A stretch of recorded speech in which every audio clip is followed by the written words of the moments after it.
how to follow the invitation to wine. It's going to be a bit of a dry argument after that, because we're talking about Western Australia, which is largely desert. But I would like to start by saying thank you very much to Teresa. I've left a small token in front of her, which she has kindly agreed to that you have a look at. It's a copy of Boomtown, which is a rather large tome about urban futures of Perth and the possibilities beyond business as usual. And there's a couple of reports that are following around, if somebody wouldn't mind holding them up. These are products of the Committee for Perth, which is an organisation which I'm going to talk about shortly. And these are also available online, so when it comes to it, I'll talk to you about that one. So thank you, your hospitality is much appreciated. I started by thinking, what am I going to talk about to this audience? I haven't been here before, and so I broadly gave my speech a title, Red Earth Realities and Blue Sky Thinking, because it's a balance between being grounded and what's actually happening on the ground and observing that, and the blue sky thinking, the aspirational, because planners aren't just about efficiency and identity, they are also about procedures and ideas, but also about the norms and ideals that they like to project and portray. And the Committee for Perth, who is an organisation that works with the university, and I have the opportunity to work with, have been doing a lot of work about governance and changing governance as a philanthropic organisation in Perth in Western Australia. And so I'm drawing a lot on their materials. But really, for that to even make sense, I have to weave in another narrative. Where is Perth, what is Western Australia, and how does that maybe fit into some of the themes that we've been talking about here in terms of extraction, governance themes, corporate social responsibility, natural resource management, and people. So this is a picture in the background of the, last week. I was, the week before I came here, I went on holiday to the most western point of Western Australia. So this is the view through the dashboard window of the red earth, and we're heading to this far northern point of Western Australia. And so what I was trying to do in the presentation, as I said, was think about understanding Perth and Western Australia. And I do that because I'm from New Zealand and I've only been in Perth for a wee while, and I wanted to understand how the city works. Who are the stakeholders, what are the gains, what are the issues that are not talked about, and what's going on to make transformation happen, and what are the barriers. And I came across this really interesting group of people, the Committees for Cities and Regions, which is a movement that's happening across Australia where, rather than being a peak body like a Chamber of Commerce, philanthropic groups come together in a very unique but shared goal way of trying to change the cities and impact policy and create good outcomes. So there's this comparative urban agenda relating to urban governance, relating to the role of corporate and corporate social responsibility, and the context in which that happens, and the leading edge case that the Committee for Perth explores as an opportunity for further research, is how I've come into to work with this organisation and to learn about what they do. So the point is that there's this champion change agency, which we do need to have, and to explore what they do, how they work, the limitations and the opportunities that arise. So on my journey, this is the westernmost point. This was my destination. I spent a week on a boat with my partner, no internet, it was brilliant, hardly any other people. And as you can see over here, the Shark Bay, way up there, and you can see Perth further down. Right, that took us 2 days of driving to get there. So just to give you a sense of scale of what's going on, to give you a further sense of what's going on in Western Australia, I found this lovely graphic. Now most of the graphics I would normally reference, and I apologise if any of them aren't, but I will provide references for them on request. So you can see Perth equates with Northridge, California, and it's a very Mediterranean climate, population of 2.2 million people at the moment, and rapidly growing. So Perth is the major city in the region. It has 2.2 million people, as I said. The Western Australian state has about 2.57 million people. So it's a major city, it's a state capital, and Australia is a federation of states, which is kind of more akin to how Canada runs, and it has all the bureaucratic issues that attend to that as well. So organising and governing this state, which is very rich because of the mining resource boom. The red earth is usually related to, when you think about Perth, mining and the mining wealth. And the organisation of the Committee for Perth were realising that the city itself wasn't actually getting the best benefit from all these years of extraction and mining. A lot of the money was going overseas, and the money that was staying in town wasn't necessarily being spent in the most productive ways during periods of urban restructuring. And many of these committees that were formed across the time were formed at these moments of urban restructuring and trying to not just take advantage of the confusion about what should be done or any disagreements that were happening about how money should be spent and strategies that should be pursued, but they were about trying to learn from other places, but learn in a very local way, which I think has resonance with some of the other earlier presentations today. So to put it into context, this is the main street of St George's Terrace in the city of Perth CBD. It's a very beautiful city. It's right on the waterfront. As I said, it's got this rapidly growing population, and it's really struggling as a city to where to put people. So it doesn't have the very stark contrast that we saw in the previous Chinese urbanisation, but there are stark contrasts and growing contrasts between the people who have money and people who don't have money. And where do people come from? Well, it's very much an immigrant nation. Australia is a very multicultural nation with well over 200 different ethnicities represented and coming from all over the world, and particularly coming with the attraction of the prosperity, or so it seems, of mining employment. Different headquarters are being located there. So basically, in the 200 years since Perth has been developed, firstly as a free settlement, then eventually a penal settlement in the colonial history, to today, it's actually taking its place as a global hub for the energy sector. And so accordingly, in this global aspiration, the aspiration to be a global city, it's attracting a lot of corporate headquarters, and the development of the downtown waterfront is attracting global headquarters of Chevron. It's getting Hilton hotels. And so there's a big push to try and attract these headquarters, and often at the expense of the eastern states of Australia. Unexpectedly, you might think it's actually really important or growing space for anime. So technology and innovation, which we heard about yesterday as well as some presentations today, are in unexpected places and unexpected ways, opportunities for cities to take advantage of these technological gaps or opportunities, and are contributing in ways that are unconventional and promising. This is a map of, I'm sorry, I apologise for the lack of fine detail, but you get the gist. This is called a vampire index, which I love for its name. Basically, it talks about the vulnerability assessment to mortgage price increases, petrol price increases, and to inflation. So the people who did this research at Griffith University did this research for all the major cities in Australia, and it's unsurprising to find that in the inner city you have the wealthier, less vulnerable people, and on the sprawling city of 2.2 million people who live here in this area the size of London, it's very low density, and they're most at risk because they have to have multiple cars. They're not well served by public transport and similar scenarios. The projection of population is that growth will expand even further. We're a very car-driven society, north and south, built by hills to the west and the ocean to the left. And so we're building on, as we've heard in previous presentations, prime land for growing food, and water is definitely an issue in this desert-type landscape. So we have this pretty view of Perth growing up to be a global city, but we are still at the frontier. Perth itself is the most remote global coastal capital in the world, so to get there by itself is often a sustainability issue. But the main reason that a lot of money, a lot of attention is coming there is for mining, what we can get out of it rather than going there, and that's iron ore.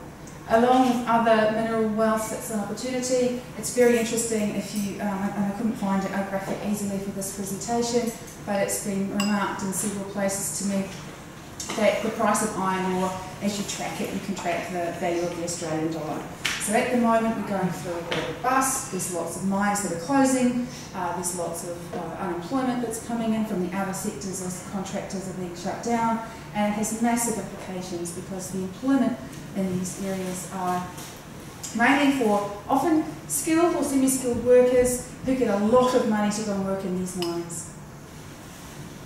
But I'm getting ahead of my presentation because what I was going to show you first was about where Australia rates in terms of productivity by country. And this is the sort of work that the Committee for Perth does. It believes in evidence-based research and working with policymakers. It's not out there necessarily saying this is the policy that should be made, but it's about informing debate, leading debate and making change. And so they did some research on Perth as a global city, as a connected global hub and as an energy hub, and this is the sort of material that's sourced from there about where Australia ranks in terms of iron ore, aluminium, gold and nickel. It's very highly placed. And you can see just from the trend of the graph on the left there that the value of mineral exports and petroleum exports in the 10 years to 2011 is rising dramatically. Which makes it unexpected then that out of comparison with other mining hubs, that Perth has a really high quality of life. It's gone from very quickly, a little bit like that Shenzhen example where it's gone from a small town to suddenly growing very expansively, although it hasn't had the corresponding massive increase in population. It ranks really highly on livability indexes. It's got beautiful beaches, it's got a lovely lifestyle in terms of access to amazing places nearby. And it's just a really special place to be. People recognise that. But the trade-off between global city ambitions and livability is currently being played out. And it's not one that's very well argued and not very well discussed. And so one of the missions of the Committee for Perth is actually to bring good evidence to the table so you can have a conversation about what the terms of discussion should be and what our ambitions and values might be as a city, as a state, and even as a nation for Australia generally. So it impacts on the community because whatever boom there is, there's always a bust. So these bubbles in housing markets and stock portfolios will burst, and that usually plays out at the cost of people. Corporations can come and go, but it's the people that bear the cost. So when we think about the frontiers, we're talking about people living and working for this mining extraction in very remote places. Most of them are based in Perth, and they fly in and fly out, or they drive in or drive out. So they're called FIFO or DIDO workers. So if I slip into FIFO, that's what I'm talking about. So the people that you might think would be working in a mining company might not be who you think. The most satisfied people that are working in the mines are categorised here by a recent piece of research about being female, single, divorced or separated, different ages, different experiences, why it was important that they had this relationship, not with just who they were, but with their company. Yet if you turn up at the airport, really you're facing a whole lot of men doing this work, all in their almost homogenous or literally uniform orange or fluoro yellow kits, checking in at the airport and leaving their families behind. And so there's big issues, and it's a very contested debate about how FIFO works productively or not so productively, not so happily for communities. And so there's a lot of work that's being done by the FIFO communities themselves, usually the wives and the other families left behind, as in the corporations, as well as other work that's being investigated by academics. So when it comes down to it, when these people live in these communities, they're living in what they call dongas. Dongas are basically the big containers as they look there that are converted with air conditioning unit, a very basic bed, bathroom, and then all their services, entertainment, food, accommodations, all paid for. So it makes the lifestyle very, very attractive. But if you figure out the maths of going a 2 week on, 1 week off shift, or some of them are 4 weeks on, 2 weeks off shift, you're working 16 hours a day, you've got to blow zeros, which means you get alcohol tested every day, so they end up having a binge drinking culture because they know exactly when they can stop so that they can blow zeros in the morning. There's nothing much to do there, they're very exhausted, they're coming to bed really late, they're getting up very early doing the same thing, and then they come home and they don't want to do the gardening, they don't want to do the housework, getting their head back when they're so exhausted back into family lifestyle has massive consequences. Many people that I've spoken to who live in this lifestyle as the woman at home think it's fantastic because they get to do whatever they want.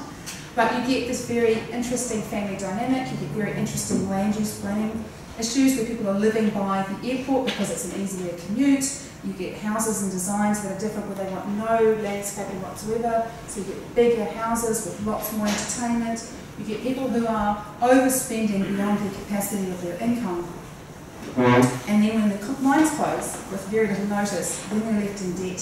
The kids still have to pay school fees. They've got all these toys that are not necessarily to their advantage. Some people plan to go in, they make the money and they come back out again, but it creates a very interesting to someone who comes from the outside lifestyle and very interesting community issues at the outside. So here are some of the destinations around where they fly to. I think you might be able to see Tom Price, which is up there somewhere. Tom Price is a wee township that was named after the vice president of Kaiser Steel, an American company. They used to create private companies and private townships and do the whole shebang of building the communities. It got too hard, and so then they created the FIFO lifestyle so that you literally have this different community. And people are resisting. There's a really interesting article if you're interested in this, so just Google this presentation. It's got a very long presentation, very readable, with different dimensions of mining. The Broome community up in the Kimberley, a very beautiful heritage area, and the people are going no deal, which is after a game show where you basically go on a lottery to try and win a whole lot of money, and you either take the money or you say no deal. So they're just using popular culture to say we don't want to make this deal, we want a different arrangement. So as I say, there's lots of contested opportunities.